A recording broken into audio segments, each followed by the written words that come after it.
నువ్వు నిజంగా ఎవరు? ఈ శరీరమా? నువ్వు పోషిస్తున్న పాత్రలా? లేదా ఇవన్నీ చూస్తున్న చైతన్యమా? మీరు వింటున్నారు అందరికీ అర్థమయ్యే రీతిలో భగవద్గీత 2వ అధ్యాయం 19వ శ్లోకం. య ఏనం వేత్తి హంతారం యశ్చైనం మన్యతే హతం ఉభౌ తౌ న విజానీతో నాయం హంతి న హన్యతే. ఎవరైతే చంపుతున్నానని అనుకుంటున్నారో, ఎవరైతే చనిపోయానని అనుకుంటున్నారో ఇద్దరికీ అసలు విషయం తెలీదు. ఎందుకంటే ఈ ఆత్మ అనేది ఎవరిని చంపదు, చావదు. మనిషి చూస్తున్నది శరీరాన్ని. కానీ కృష్ణుడిక్కడ మాట్లాడేది ఎగ్జిస్టెన్స్ గురించి. వయలెన్స్ గురించి కాదు. ఐడెంటిటీ గురించి. మనం కేవలం ఈ శరీరం మాత్రమే అనుకుంటే మరణం అనేది నిజమే. మనం కాన్షియస్‌నెస్ అనుకుంటే మరణం ఒక సంఘటన మాత్రమే.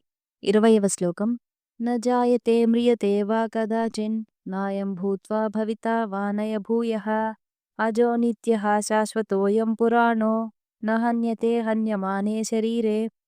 ఏమంటున్నాడంటే ఆత్మకు పుట్టుక లేదు, మరణం లేదు.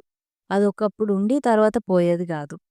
అది జన్మకు అతీతం, కాలానికి అతీతం, మార్పుకు కూడా అతీతం. ఈ శరీరం నశించినా సరే మన ఉనికి నశించదంటున్నాడు. మనం జీవితాన్ని మొదలు చివరిలాగా చూస్తాం. కానీ కృష్ణుడిక్కడ ఎగ్జిస్టెన్స్‌ని ఒక కంటిన్యూయస్ ఫ్లో లాగా చూపిస్తున్నాడు. సరే, దీని గురించి అభిప్రాయాలు మనిషికి మనిషికి మారుతూ ఉంటాయి. కానీ ఆత్మ అది ఇది అనే బిగ్ సబ్జెక్ట్ లాగా చూడకుండా ఇప్పటికైతే ఒక కాన్షియస్‌నెస్ అనుకుంటే సరిపోతుంది. 21వ శ్లోకం. వేదా వినాశినం నిత్యం యయేనం అజమవ్యయం కథం స పురుషః పార్థ కం ఘాతయతి హంతికం. అయితే ఈ ఉనికి అనేది నశించదని నిజంగా తెలుసుకున్నవాడు ఎవరిని చంపగలడు, ఎవరిని చంపించగలడు? ఇక్కడ కృష్ణుడు ఎథికల్‌గా క్లారిటీ ఇస్తున్నాడు. నిజమైన జ్ఞానం వచ్చినప్పుడు ఈగో వల్ల వచ్చే యాక్షన్స్ తగ్గిపోతాయి. భయంతో తీసుకున్న నిర్ణయాలు తగ్గిపోతాయి. కన్‌ఫ్యూజన్ తగ్గిపోతుంది. ఈ జ్ఞానం అనేది బిహేవియర్‌ని మార్చాలి. లేకపోతే ఎంతున్నా అది కేవలం ఇన్ఫర్మేషన్ మాత్రమే.